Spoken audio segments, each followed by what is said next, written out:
Assalamualaikum warahmatullahi wabarakatuh. Perkenalkan, nama saya Desmi Mahendra, NIM 1181301125. Untuk kelas saya dari Sistem Digital RC.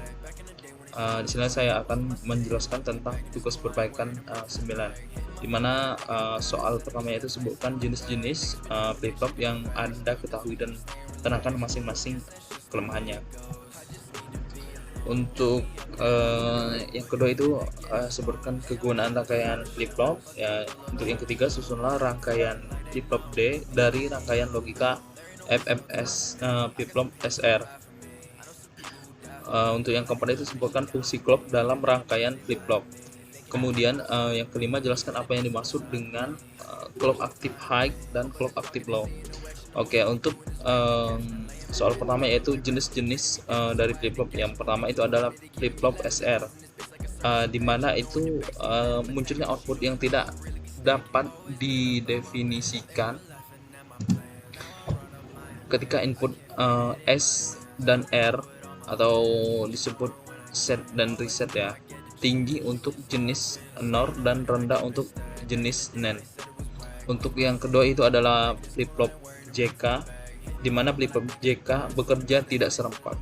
Kemudian yang ketiga itu flip-flop D sama dengan flip-flop D ini sama dengan flip-flop SR, di mana output yang tidak didefinisikan ketika S dan R tinggi untuk jenis NOR dan rendah untuk jenis NAND. Bedanya yaitu dengan flip-flop SR adalah hanya terdapat dua keadaan, set dan reset. Kemudian ada flip-flop T. Pada flip-flop T ini hanya menyediakan satu input, yaitu toggle atau trigger. Kemudian untuk soal nomor 2 itu sebutkan kegunaan rangkaian dari flip-flop. Kegunaan dari rangkaian flip-flop itu digunakan untuk menyimpan informasi, di mana rangkaiannya memiliki dua keadaan yang stabil. Untuk yang ketiga yaitu susunlah rangkaian flip-flop D dari rangkaian logika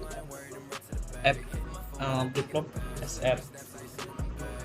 Oke, untuk rangkaiannya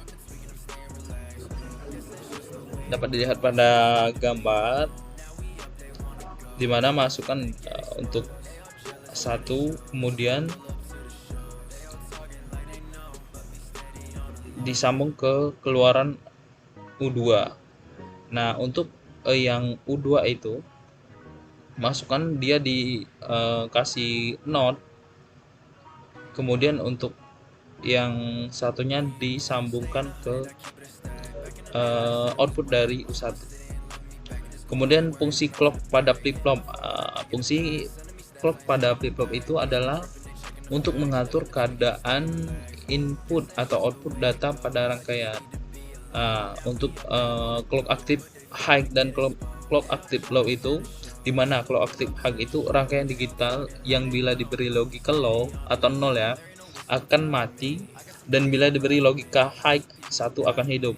Untuk clock active low itu kebalikan dari active high ya, di mana rangkaian digital yang diberi logika low dia akan hidup. Ingat ya, untuk yang active high itu kalau low dia mati, kalau high dia mati, kalau low dia hidup. Dan bila diberi logika high 1 dia akan mati.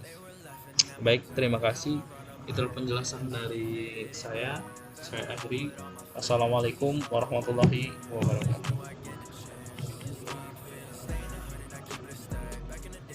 Oke, di sini saya akan menambahkan jawaban untuk nomor 5, di mana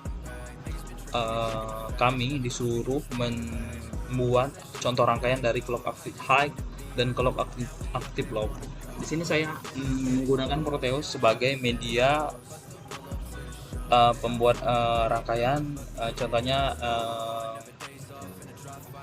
pada LED ya, pada LED, dimana untuk gambar yang atas ini itu adalah clock active high, yang di bawah itu adalah clock active low.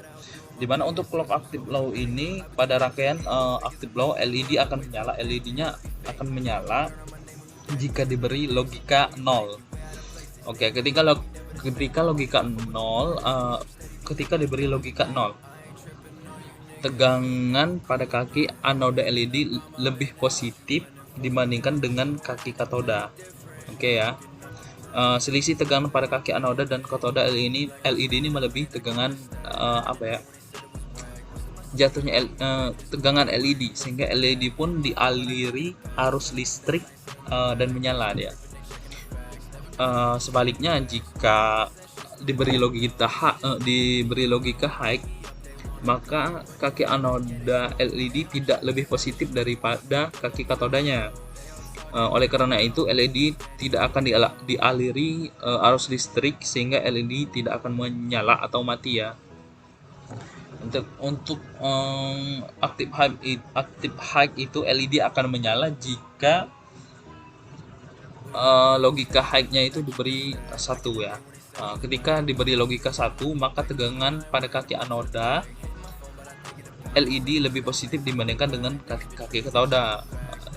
Dibalik-balik saja ya. Selisih tegangan pada kaki anoda dan katoda ini melebihi tegangan LED, sehingga LED pun dialiri arus listrik dan menyala.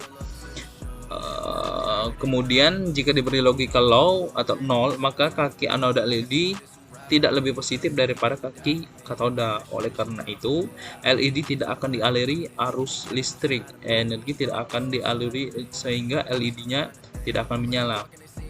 Oke, untuk fungsi resistor ya. Fungsi resistor itu pada rangkaian di atas adalah untuk sebagai pembatas arus ya. Bisa dibilang supaya stabil lah. Untuk stabil dari LED-nya gitu. Memasang resistor ini juga akan mengurangi arus yang mengalir biasanya ya, sebagai penghambat, sebagai penstabil, bisa dibilang begitu. Oke, terima kasih. Wassalamualaikum warahmatullahi wabarakatuh.